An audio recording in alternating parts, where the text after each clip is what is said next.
Bonjour à vous. Nos assiettes sont de véritables bombes à retardement. C'est pas moi qui le dis, hein, c'est juste l'actualité. Il suffit de vouloir la décrypter et d'accepter le réel un petit peu, qui est pas agréable, mais qui convient d'observer en face pour savoir s'adapter et pas regretter que dans quelques années, puisqu'évidemment, il est question de bombes et de bombes à retardement, comme je l'ai dit, donc ils peuvent mettre plusieurs années à se déclencher. On parle bien sûr de scandales sanitaires comme le cadmium, mais avant de rentrer dans le vif du sujet, de vous présenter en quoi c'est problématique et puis surtout des solutions, très concrètes sur l'hygiène alimentaire, puis des protocoles aussi pour détoxiquer plutôt ce métal lourd. Eh bien, on va se rappeler qu'il y a quelques années, il y a 5, 6 ans, il y avait déjà eu un scandale analogue, notamment du côté du Canada, où Barilla avait été mêlé, et vous verrez que c'est un lien, avec de sombres affaires, avec du glyphosate, donc ce génotoxique cancérigène, mais légal, et qui se retrouvait, dans nos pâtes et qui, sans doute s'y retrouve, encore. On va voir de quelle manière. Donc en scandale en cache toujours un autre. Vous voyez qu'il y a des gens qui lancent des alertes. Dit: «Oui, mais machin, le faut fact-checker tout ça», puis après: «Oh mince, zut, on a quadruplé le taux de cancer du pancréas». Pas de chance. Mais on va essayer de départager un petit peu, les infos les plus alarmantes, de ce qui convient de garder et puis d'agir pour notre santé. Alors je rappelle, le glyphosate, il était largement utilisé. Alors c'est un herbicide qui est, génotoxique. Alors on dit: «Oui, mais dans les doses dans lesquelles c'est», bon, d'accord. Sauf que là, il y a une énorme répétition. Et en fait, le poison, c'est la dose ou le facteur additionnel avec d'autres produits dangereux pour la santé, cancérigènes, ou alors le facteur multiplicateur. Parce que vous n'êtes pas sans savoir qu'en fait, lorsque des substances, de chimie synthétique se retrouvent dans la nature pulvérisées, on les, valide sous la forme singulière, c'est-à-dire qu'on les prend une par une, puis on dit: «Bah non, ça innocuité pour la santé, blablabla, blablabla». Alors toujours avec des valises de billets au parlement, hein, différents parlements. Les lobbies ont porte ouverte, que ce soit au Sénat américain ou que ce soit à Strasbourg pour l'Union européenne. Et donc voilà, vous avez ouais, c'est ouvert, hein, les lobbies ont le droit de venir, visiter, évidemment juste présenter des plaquettes, hein, pas d'autre chose, hein. Et et donc vous avez, ces éléments qui sont validés. Alors très souvent, c'est sur la base des études produites par les fabricants eux-mêmes. Bon, c'est-à-dire on peut être juge et partie parce qu'il faudrait, un nombre énorme de commissions, de labos payés par des finances publiques qui puissent à tout analyser. Donc on se base sur la bonne foi des, fabricants de produits, on va dire, synthétiques chimiques. Et puis, sur, la bonne foi également, des laboratoires d'études. Mais sauf que quand vous êtes chercheur, ce qui vous permet de vivre, c'est l'argent qu'on vous donne pour la recherche. Donc, si on vous dit: «Bah, voilà, normalement ces recherches-là coûtent, 200 000 € pour avoir un rapport d'expertise, mais si jamais vous nous faites une facture un peu chargée à 850 000 €, on n'ira pas voir un laboratoire, concurrent». C'est grosso modo comme ça que ça se passe. Ça se passe au niveau de la recherche dans l'eau, mais comme sous toutes les laboratoires de recherche. Et donc, le glyphosate, quand il est au contact d'autres, agents chimiques pulvérisés dans les champs, il a un effet multiplicateur. Et donc le glyphosate est un perturbateur endocrinien, c'est un cancérigène, il a aussi une action antibiotique dans le sol, mais sur la flore intestinale. Et puis on sait qu'une tumeur due à ces problématiques cancérigènes du glyphosate peut mettre 20 ans à se développer. Les aliments qui sont concernés, hein, par, cette problématique de glyphosate dans l'alimentation, c'est le pâte, le pain et les céréales industrielles. Et ça a été documenté, ça a été mis dans des rapports, ça a été archivé par Santé Canada, mais qui a ignoré, ces documents, ces rapports, et qui a caché, dissimulé les résultats, de sorte que 80 du blé produit au Canada était contaminé, 74 de l'avoine était contaminée, mais il y avait également les lentilles, les pois, l'orge qui étaient largement contaminés. Mais ce qui fait la spécificité, du glyphosate utilisé pour les céréales, c'était non pas, d'avoir une action herbicide, alors c'est le cas, mais pas que. C'était fait également pour sécher les cultures, avant la récolte. pour que ça soit optimal au moment de la récolte. Donc le but, c'était d'avoir un rendement maximal. Donc c'est pas uniquement tuer les herbes qui sont entre les... où il y a un facteur concurrentiel, hein, dans les végétaux lorsqu'ils poussent. Donc évidemment, si vous éradiquez les herbes qui sont à côté des épis de blé, par exemple, vous aurez plus d'énergie, plus d'eau, plus d'ensoleillement aussi, si les herbes ne montent pas. Donc, à moindre concurrence, plus de consommation énergétique, donc plus de croissance, donc plus de rendement.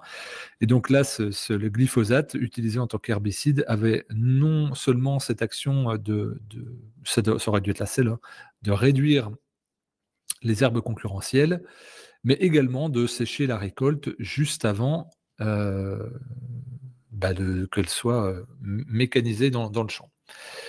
Donc il y a eu l'affaire des Monsanto Papers, hein, donc les dissimulations des effets de génotoxiques, et puis Bayer, qui est le fabricant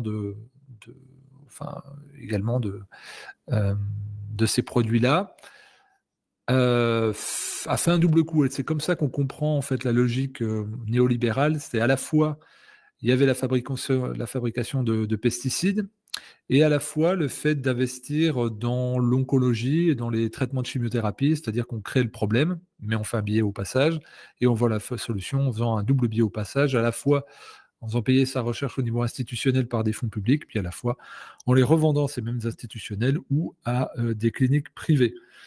Donc c'est un double profit assez cynique, mais c'est celui de la maladie. Et je pense que les 5 dernières années, vous aurez compris, si vous n'avez pas compris avant, qu'on est là pour faire du business et que votre santé est un bien à s'accaparer. Donc Barilla, qui achetait largement des céréales, on va dire contaminées au glyphosate, a été contraint de diviser par 100 la tolérance au glyphosate. Résultat, 70% de chute de l'importation du blé canadien en Italie. Mais où est-il allé, ce blé canadien? Peut-être en France, on ne sait pas. Donc, en tout cas, pour vous dire qu'il y a des scandales qu'on soulève, et puis après, ça s'évapore après les mesures prises, parce que si Barilla, l'entreprise italienne, s'est vue obligée de réduire, de diviser par 100 la tolérance aux pesticides, donc il a dû se conformer en ne prenant plus le Canada a continué de produire, et il a bien fallu trouver des acheteurs. C'est un petit peu les marges, hein, mais c'est pas grave. Donc il est possible qu'on les retrouve, mais on ne va pas retrouver que du glyphosate dans les céréales, hein, parce qu'il faut quand même aromatiser un petit peu tout ça. Et donc, on y trouve du cadmium. Et donc là, c'est le dernier scandale sanitaire. Il y en a à peu près un tous les 10-15 jours. Je parlerai d'un autre, hein, sur les pilules progestatifs. Ça va être, on verra ça la semaine prochaine tranquillement, parce que là, c'est la NSM qui vient de lâcher une grosse bombe, encore une fois. Mais là, on va rester sur le cadmium. Donc, le cadmium, c'est présent essentiellement dans les engrais phosphatés. Donc là, c'est pour stimuler la croissance, notamment des céréales. Alors, ça va être le blé, l'orge, l'avoine, mais également les pommes de terre. Le but, c'est d'accroître les rendements. C'est un métal lourd qui est présent partout, mais qui est toxique à une certaine dose. Le problème, c'est que là, on utilise dans l'agriculture dite conventionnelle tellement les engrais phosphatés qu'on est en surdosage énorme. Et donc, ça concerne essentiellement les femmes et surtout les enfants qui ont des taux de contamination 5 à 6 fois supérieurs aux enfants américains qui sont déjà très fortement contaminés. Donc là, ça alerte, sachant que visiblement, il ne va pas y avoir de mesures sanitaires rapides et qu'on ne propose pas de solution à ces enfants. Et donc ça génère beaucoup de pathologies, des cancers du pancréas, comme je l'ai dit, on est sur un taux de x4 sur les dernières années, mais beaucoup de problèmes endocriniens, trop problèmes de toutes sortes au niveau cancéreux. Et c'est difficile de trouver des réponses au niveau santé. Les médecins vous disent juste, vous avez un taux très élevé, et voilà. Donc on va voir dans cette vidéo qu'est-ce qu'on peut faire du point de vue de l'approche naturopathique. Alors je sais que ça ne plaît pas à certains, n'empêche que si vous n'avez pas de solution à droite, peut-être qu'il faut aller regarder à gauche, sous l'œil de la connaissance, et puis aussi un petit peu du bon sens. Alors la première chose sur cette contamination qu'on nous dit inéluctable, parce qu'il y en a partout, donc si vous consommez des céréales, vous en prenez, vous en bouffez, mais alors à la petite cuillère du cadmium. Mais il y a un truc tout simple qu'on pourrait se dire, si c'est issu d'engrais phosphatés, déjà si vous mangez bio, vous en aurez moins, voire pas. Ça, c'est la bonne nouvelle. C'est-à-dire, c'est pas toutes les formes d'alimentation à base de céréales. Donc, l'une des premières solutions, c'est de manger bio. La deuxième, on dit: «Oui, mais manger bio, c'est un coût». Très bien. La deuxième, c'est si vous en avez l'opportunité, eh ben, c'est de cultiver vos propres, légumes. Pas vos céréales, hein, c'est chiant parce qu'on en retrouve quand même dans les légumes. C'est de cultiver, votre jardin, vos fruits également et donc parce qu'il y a des dispersions, hein, nous aussi dans les fruitiers, mais surtout vos légumes. Bon, bah, si vous avez la chance d'habiter à la campagne, eh bien, vous investissez un petit bout de jardin et si vous habitez en ville, il y a souvent des jardins partagés ou alors vous pouvez troquer, moi je le conseille souvent, avec des personnes âgées qui ont plus la possibilité d'être autonomes dans le fait de pouvoir faire du maraîchage et bah, de les aider, voire de faire le jardin à leur place et puis vous troquez la récolte. Eux, ils vous prêtent le terrain, vous faites du lien social, vous faites une bonne action. Eux, ils vous partagent aussi des conseils sur comment cultiver et puis là, vous avez une alimentation de très haute qualité à très bas prix en n'ayant, pas besoin d'avoir une terre qui soit, locative ou à votre nom. Et donc, ça me dit: «Oui, c'est facile». Oui, mais en fait, de manière très, très pragmatique. Regardez-moi dans les yeux et dites-moi que vous ne craignez pas pour, le fait de vous alimenter pour pas trop cher. Franchement, quand vous regardez le contexte géopolitique, quand vous regardez le contexte économique, quand vous regardez le contexte, national au niveau politique, est-ce que vous dites pas à un moment donné: «Ça commence à craindre pour ma pomme»? Est-ce que vous ne craignez pas pour votre boulot? Est-ce que vous craignez pas pour votre santé? Est-ce que vous craignez pas pour votre autonomie? Donc, je dirais que ce cadmium est bienvenu s'il suscite des réflexions chez vous. C'est n'attendez pas qu'on vous mette du pain contaminé, au glyphosate et au cadmium dans la bouche. C'est cultivez-le, vous-même, pour utiliser une image, parce que, on va le manger sur votre dos. Ou alors, on le donnera aux Ukrainiens, qui est d'ailleurs le réservoir à blé, de toute la partie ouest, de l'Europe. Bref, mais c'est les Américains qui sont en train de faire une OPA dessus. Donc c'est une réflexion à avoir très fortement. Donc là, il ne faut pas le prendre à la légère en disant: «Ouais, c'est facile de dire ça», mais non, non, non, c'est pas facile, ça devient une obligation. Si plus on délègue notre autosuffisance alimentaire, plus ça devient problématique. D'ailleurs, il y a un rapport, très intéressant qui est sorti cette semaine. La Guyane est la seule zone du monde, seule, c'est pas un État, hein, c'est une région, qui soit autonome au niveau alimentaire. Nous sommes tous, dépendants et cette dépendance, en France, ne fait que s'accentuer.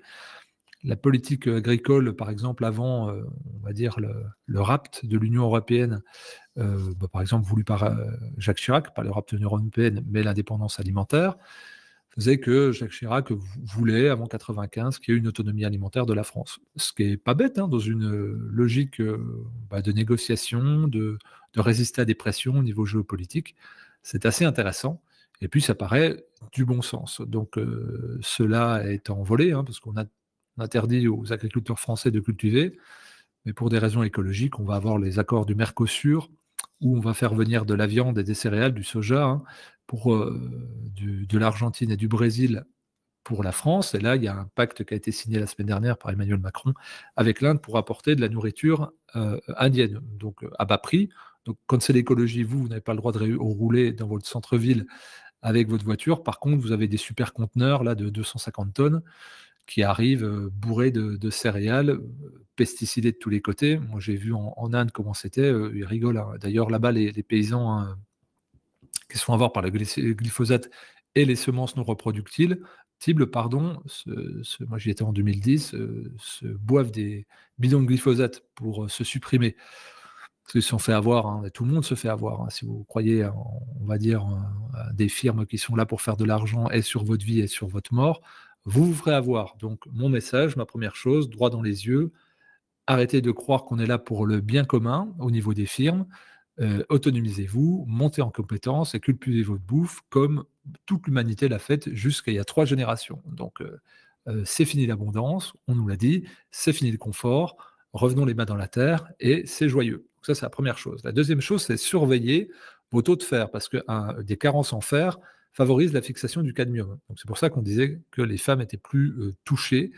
Également, les enfants, c'est parce qu'il y a une plus grande porosité cellulaire, mais les femmes, c'est parce qu'il y a généralement, une carence en fer qui peut être due, on va dire à des règles plus ou moins abondantes, un déficit de fixation, enfin d'assimilation au niveau intracellulaire et donc du coup, bien surveiller votre taux de fer.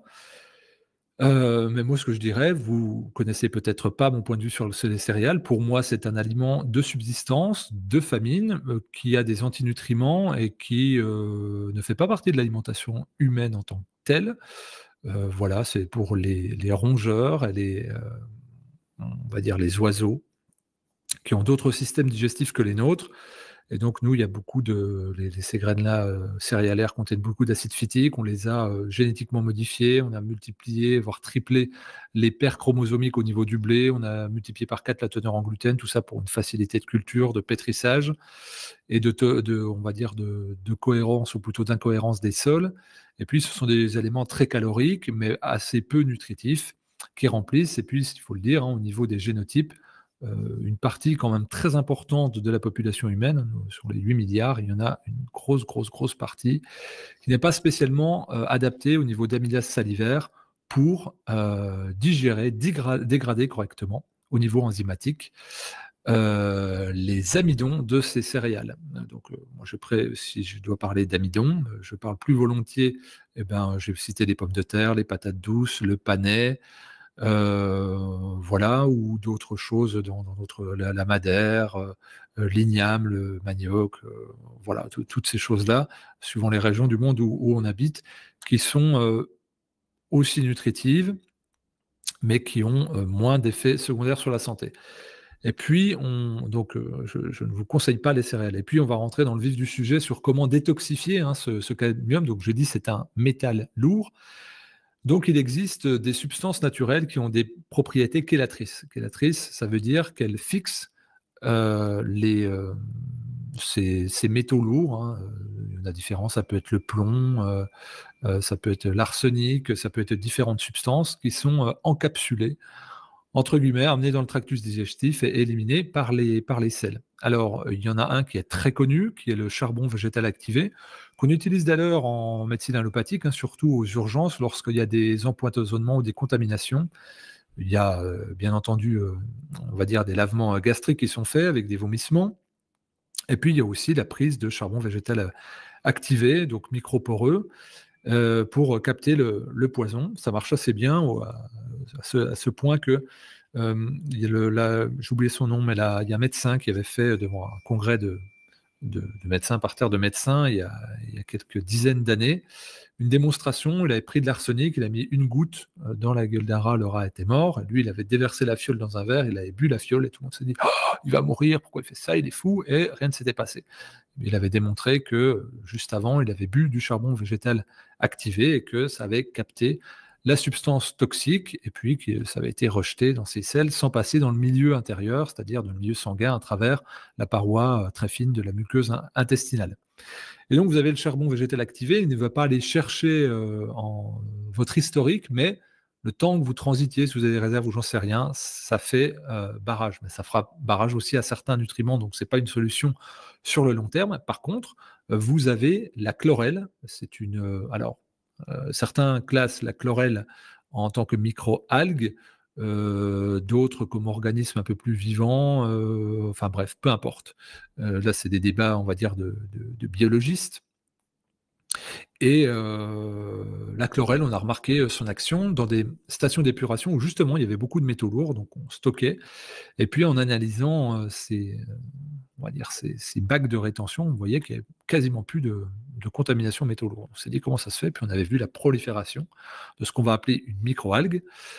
Et donc on s'en sert pour décontaminer et les sols et les eaux, mais aussi en interne, il y a cette utilisation. Donc elle a une double propriété, c'est qu'à la fois, elle est bourrée de vitamines, d'oligo-éléments et de minéraux, donc qui rechargent, on va dire, les cellules du corps en l'alcalinisant. Et puis, de l'autre côté, il y a cette capacité de détoxication. Et donc, ça peut être un outil important. Alors, il y en a qui vont me poser des questions, est-ce qu'il y a la zéolite? Est-ce qu'il y a ces choses-là? J'en sais rien, c'est pas quelque chose que j'ai étudié, je ne saurais pas, vous dire. Faudrait s'orienter vers des gens qui ont une vraie connaissance de ça. Il y a un phénomène de mode comme à peu près c'est cyclique tous les 5-10 ans avec, telle chose. Je pense également que l'eau de mer, méthode René Quinton, donc c'est-à-dire, filtration par micropores et non pas par, ultraviolet, est très bonne parce que si on sature les récepteurs cellulaires, à l'instar de ce qu'on a démontré avec la carence en fer, il y aura moins de place pour que ça pénètre au niveau intracellulaire et que ça contamine l'organisme et donc son amas de cellules. Donc voilà un petit peu pour ce qu'on pourrait prendre et surtout, je veux vous encourager à prendre soin de votre foie, à le détoxifier, à le détoxiquer. C'est vraiment l'organe pivot de la détoxication. Le foie, donc un foie engorgé, ça crée beaucoup de problèmes, hein. C'est 400 fonctions métaboliques, le foie, donc on en parle souvent pour la perte de poids, pour la thyroïde et bien sûr pour les problèmes d'alcool, etc., etc. Donc le fait que le foie soit un très grand concentrateur sanguin, c'est aussi parce qu'il a besoin de drainer beaucoup de sang pour le nettoyer, l'autolyser. Et donc, quand il y a une contamination aux métaux lourds, c'est lui aussi qui va en avoir la responsabilité. Sauf que s'il a occupé à beaucoup de processus métaboliques, et si en plus on lui donne une nourriture qui ne va pas, et si on tient compte de la pollution de l'air, de la pollution de l'eau, de la pollution de la nourriture, ça va être compliqué du milieu intérieur avec l'école ACOV. Il a beaucoup à faire, à des choses pour lesquelles il n'était pas programmé et qui lui étaient absolument inconnues il y a encore 3 ou 4 générations. Donc il faut le soulager déjà en ayant une bonne hygiène de vie et puis derrière en prenant des plantes qui vont, qu'on va dire, chélagogues, donc qui vont l'aider à produire de la bile, qui va émulsionner et aider à détoxifier. Et donc là, vous avez des plantes de saison, hein. Là, par exemple, vous avez le chardon-marie, hein, qui est fertile dans les prairies, dans les pâtures, dont les ânes et les chevaux enfin les équidés de manière générale sont très friands pour se détoxifier. Vous avez le boldo, dont les moutons sont très friands pour se détoxifier. Alors attention au boldo. Alors tout ça, c'est pas des recommandations à sauvage. Je vous dis pas prenez-en. Je vous donne des noms de plantes. Après, il faut vous renseigner, aller voir des phytothérapeutes, des médecins herboristes, etc. Vous connaissez le truc, parce que le boldo, par exemple, en grande quantité et prolongée, ça peut être un hépatotoxique. Mais enfin voilà, ce sont des plantes donc majeures, donc le chardon-marie, le boldo. Et puis vous avez le desmodium, là, qui est vient plutôt d'Afrique, côté Corne ouest, Burkina Faso, etc., donc qui est très connu, très réputé, à la fois pour détoxifier et puis régénérer au niveau hépatique. Et puis moi, une de mes préférées, c'est le pissenlit. Alors, il y a toute la plante, hein, mais surtout la racine. Donc là, vous en trouverez encore en petite forme. Vous creusez, vous sortez la racine, vous la nettoyez, vous la faites en décoction, parce que si vous voulez faire sortir les principes actifs de quelque chose qui est dense et dur, il faut une cuisson prolongée et haute, pour qu'il y ait une dispersion et puis des principes actifs dans l'eau, sinon vous faites des infusions froides. Et donc là, c'est de manière répétée et soutenue. Et puis, vous avez essayé de ne pas boire de l'alcool, de ne pas fumer, de faire aussi, là, c'est la saison des diètes de fruits et légumes. Donc, par exemple, pendant une semaine, vous mangez juste des fruits et des légumes. En gros, vous soulagez votre organisme pour qu'il ait à se consacrer non pas que sur la partie assimilation, digestion, mais sur un autre versant, sur le versant nettoyage. En gros, on passe beaucoup de temps à se remplir et donc à s'encrasser au bout d'un moment, parce que nos organes émonctoires, que sont les reins, les intestins, la peau et le foie, d'une certaine manière, se trouvent saturés. Et puis, il y a plus d'éléments toxiques à gérer qu'on en a de possibilités, ça s'accumule au niveau cellulaire. Donc le cadmium, c'est un problème. Alors à l'état naturel, ce n'est pas un problème parce qu'il fait partie du vivant. Là, c'est un problème parce qu'il est surconcentré dans les engrais phosphatés. C'est un problème parce qu'il est utilisé partout. Et c'est un problème parce que nous consommons des céréales et pas qu'un peu. Et donc, du coup, on se retrouve en surconcentration. Mais par contre, si vous mangez bio, que vous mangez peu de céréales, vous n'êtes pas touché par cela. Mais si vous êtes touché par cela, et on va dire que ça concerne quand même 80-90% de la population française, eh bien, il faut que vous soulagez votre organisme pour qu'il pratique une autolyse. Et donc, dans cette optique-là, le bout du bout, la maximisation de l'autolyse, ça reste le jeûne. Donc le jeûne, j'en parle abondamment. Je dois avoir 80 vidéos sur cette chaîne-là. J'ai fait un documentaire qui est sorti au cinéma qui s'appelle Le jeûne à la croisée des chemins. J'ai écrit un livre qui est sorti en décembre dernier. Voilà, j'ai fait une formation en ligne aussi pour jeûner à la maison. Tout ça, vous pouvez retrouver sur fabienmoine.fr et sur le site de ma maison d'édition exuvie.fr en description. Bref, j'ai des quantités de choses sur la détox et sur le jeûne si ça vous intéresse. Vous avez des playlists également sur cette chaîne, mais ce que je peux vous dire, c'est que en fait, l'alimentation bio, c'est facile de se dire ouais, il n'y a rien qui est bio vraiment, mais au bout d'un moment, quand on regarde, il y a quand même un cahier des charges qui est beaucoup plus serré. Et c'est pas parfait, mais on nous demande pas d'être parfait, on nous demande d'être le moins incohérent, possible. C'est un budget, mais après ce sont des choix. Puis il y a aussi cette notion d'autonomie pour moi qui me tient à cœur, c'est-à-dire de retourner cultiver nos aliments, de les troquer aussi. Vous avez peut-être des savoir-faire qui vous permettent de troquer avec des maraîchers, des amis, ou vous-même d'être spécialisé dans une culture, de troquer sur le reste. Je pense qu'on va devoir être, assez innovant par les temps qui courent de manière assez rapide. Vous voyez bien qu'il y a une accélération de la modification du monde. Je pense que s'autonomiser, à la fois sur l'information et sur notre santé, c'est pas une mauvaise chose et puis se mettre en lien avec d'autres personnes qui ont des compétences et des ressources, bah, c'est plutôt une très bonne chose. Je vous invite à transférer cette, vidéo, à mettre un pouce et un commentaire pour le référencement afin qu'elle soit un peu plus vue et je vous invite aussi à soutenir mon travail.